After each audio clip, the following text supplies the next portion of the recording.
नमस्कार, India news line में आपका स्वागत है। दिल्ली के मुख्यमंत्री अरविंद केजरीवाल को ईडी के द्वारा समन भेजे जाने को लेकर राजेंद्र नगर विधानसभा की आम आदमी पार्टी की प्रवक्ता डॉक्टर वानी कुमार ने क्या कहा, आइए जानते हैं। देखिए, हम सब जानते हैं कि ये जो ईडी का जो भी मामला है ये बिल्कुल ही निराधार मामला है। अभी तक ईडी के पास कोई भी ऐसा सबूत नहीं है जिसके बेसिस पे वो किसी भी तरह का कोई केस बना सके। तो ये सिर्फ एक हैरेसमेंट हो रहा है और कुछ भी नहीं हो रहा है। मुख्यमंत्री जी ने 14 मार्च को राउसमेंडी कोर्ट में पेश होने के लिए भी बोल दिया है और लगातार समन पे समन भेज रहे हैं। तो इसको लेकर क्या ऐसी भी राजनीति हो रही है कि इंडिया गठबंधन को तोड़ने की भी बात की जा रही है? जी बिल्कुल हो सकता है, क्योंकि जैसा कि हम सब जानते हैं लोकसभा चुनाव आने वाले हैं और कहीं ना कहीं इंडिया गठबंधन से बीजेपी थोड़ा डर चुकी है, क्योंकि उन्हें मालूम है कि अरविंद केजरीवाल जी की लहर भी है इस टाइम पे। तो ये बहुत बड़ा चांस ये भी है कि ईडी के थ्रू उन्हें सप्रेस करने की कोशिश की जा रही है।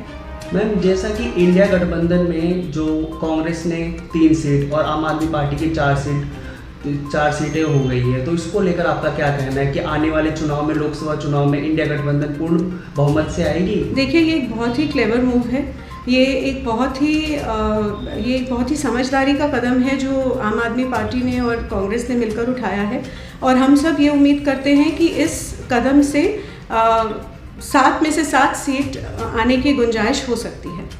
मैम, जैसा कि जानते हैं कि जैसा कि आज मैंने देखा कि नई दिल्ली में कि जो भाजपा के सह संयोजक है आर.डी. मलिक जी, उन्होंने यहाँ पोस्टर लगवाए हुए हैं कि उसमें बोला गया है कि आने वाले लोकसभा चुनाव और विधानसभा चुनाव दिल्ली में एक साथ होने चाहिए। तो इसको लेकर आपका क्या कहना है? देखिए, ये तो डेमोक्रेसी पे सीधा सीधा हमला है ना। जब जिसका टेन्योर खत्म होगा उसके हिसाब से चुनाव होने चाहिए।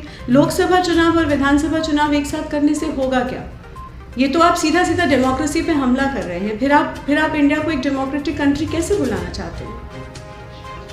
जी मैम, जो आम आदमी पार्टी इस समय जो विधानसभा में मुद्दा गरमाया हुआ है कि वन टाइम सेटलमेंट स्कीम जो जल को लेकर है, तो इस स्कीम में है क्या, और ये सिर्फ स्कीम अगर लागू होती है तो आम जनता को उसको क्या फ़ायदे होंगे? देखिए, ये जो वन टाइम सेटलमेंट स्कीम है पानी से रिलेटेड, इसके लिए बहुत मेहनत की है आम आदमी पार्टी के सभी लोगों ने।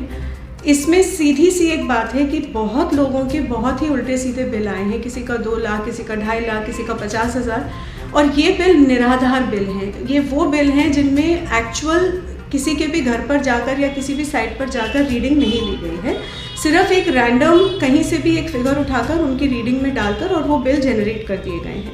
ये एक सीधा सीधा हैरेसमेंट पब्लिक पर है। आप खुद देखिए, अगर आपका 2.5 लाख रुपए का बिल आएगा, एक आम आदमी का 2.5 लाख रुपए का पानी का बिल आता है, वो कैसे पे करेगा 2.5 लाख रुपए?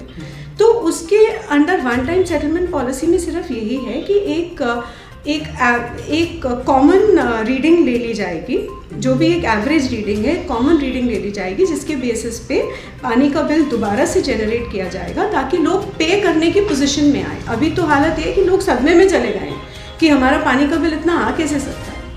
तो इस वन टाइम सेटलमेंट पॉलिसी में कोई बुराई नहीं है। ये बिल्कुल पब्लिक के बेनिफिट के लिए की जा रही है।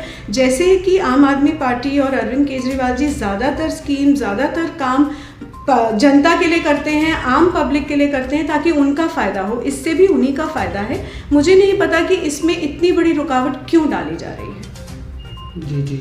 जी मैम, जैसे कि इस समय कल जैसे कि हो गया था, मनीष सिसोदिया जी को 1 साल पूरा हो गया था जी, और इस समय सांसद संजय सिंह और सत्येंद्र जैन भी इस समय जेल में हैं। तो उसको लेकर आपका क्या कहना है? आप क्या कहोगे इसको लेकर? देखिए, निराधार तौर पर उनको जेल में रखा जा रहा है। उनको जेल में रखने के इनके पास कोई भी बेसिस नहीं है।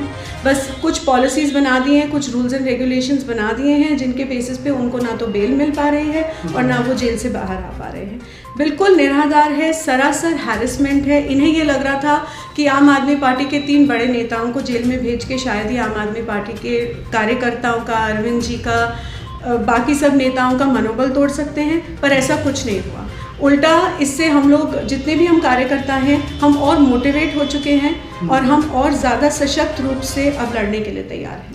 आने वाले लोकसभा चुनाव है, इसको लेकर दिल्ली वासियों को आप क्या संदेश देना चाहोगे? बहुत सोच समझ के वोट डालिएगा। जो आपके लिए काम कर रहा है, जो भी पार्टी आपके लिए काम कर रही है, जिनसे भी आपको लगता है कि आपको सबसे ज़्यादा फ़ायदा हो रहा है, प्लीज़ उन्हीं को वोट डालिएगा। किसी भी तरह की गलत बातों में आकर या किसी भी तरह के रूमर्स को फॉलो करके वोट मत डालिएगा।